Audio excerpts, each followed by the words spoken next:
Greetings Exiles, Lexi here with another update to my Infinite Lightning Warp Blood Mage build in Path of Exile 2.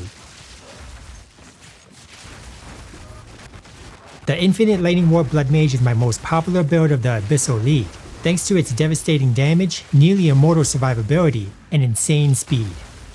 I have already released 2 video guides for the build, so if you haven't seen them yet, watch them after this video to get caught up on all the details.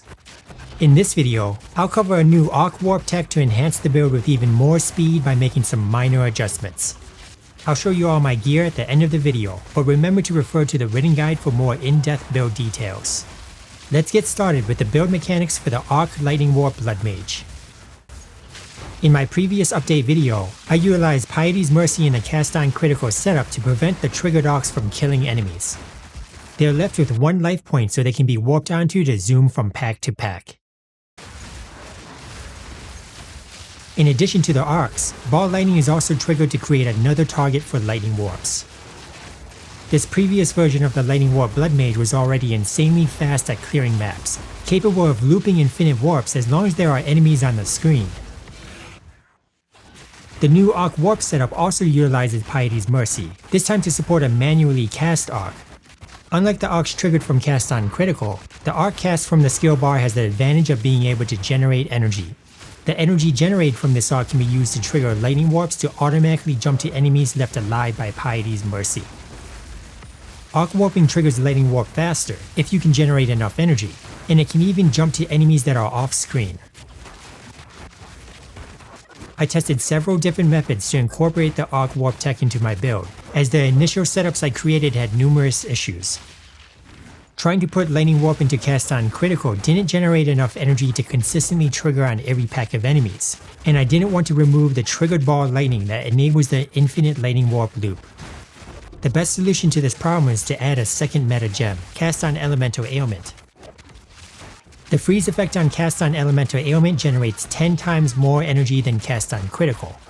You might be wondering how a lightning build freezes enemies to gain this energy. Atulu's Bloodletting supports the manually cast arc to gain a massive amount of extra physical damage, and then Embitter converts it to cold damage. Enemies are easily frozen in one hit with arc due to the majority of its damage being dealt as cold instead of lightning. This setup causes Lightning Warp to be rapidly triggered from cast on Elemental Ailment to follow arc as it chains through enemies. Another problem I had to solve to make the Arc Warp tech worthwhile was maintaining the original build's damage output. I didn't want to settle for less Lightning Warp damage against elites and bosses by moving Atulu's Bloodletting to arc, so I equipped Sorceress to allow Bloodletting to be socketed twice. The result is an uncompromised Lightning Warp and cast on critical setup from the original version of the build. In fact, arc no longer needs to be socketed into cast on critical, so you trigger way more bars of Sion's Temper and Boundless Energy. With the Arc Warp setup, I also didn't feel like I needed the projectile speed nodes in the passive tree anymore, so those nodes can be reallocated for more energy shield. You still have access to the Infinite Lightning Warp loop for more control and higher damage output, while the newly added Arc Warp setup can be used to jump around rapidly and fly through maps. These 2 playstyles can be switched between on demand, depending on what you need for the situation.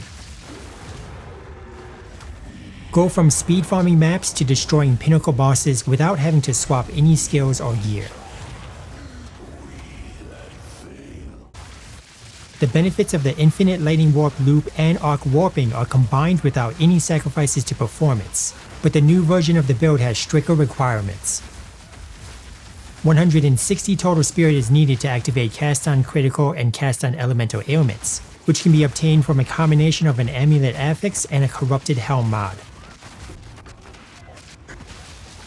Sorceress allows Atulu's Bloodletting to be equipped twice, which also means you have to buy it twice.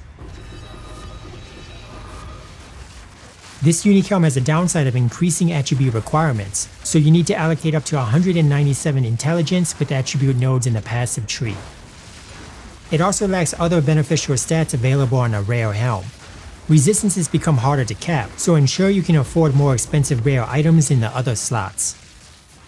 Blink was dropped to make room for the other 2 meta gems, and while it's not really missed due to the Arc Warping, I highly recommend having boots with higher movement speed since you will be doing some backtracking. These boots are my most expensive item equipped, but the build still works even if you have to settle for less movement speed. Finally, Arc is an added button to the build and occupies an extra space on the skill bar. Outside of these changes, I didn't really feel the need to update much else, as the build already easily blasts through all content in the game. Don't forget to check my previous videos and my written guide on the Lightning Warp Blood Mage. If you enjoyed the build or learned something new, you better hit that subscribe button! Just do it for more Path of Exile 2 content. Until next time, peace out and happy slaying.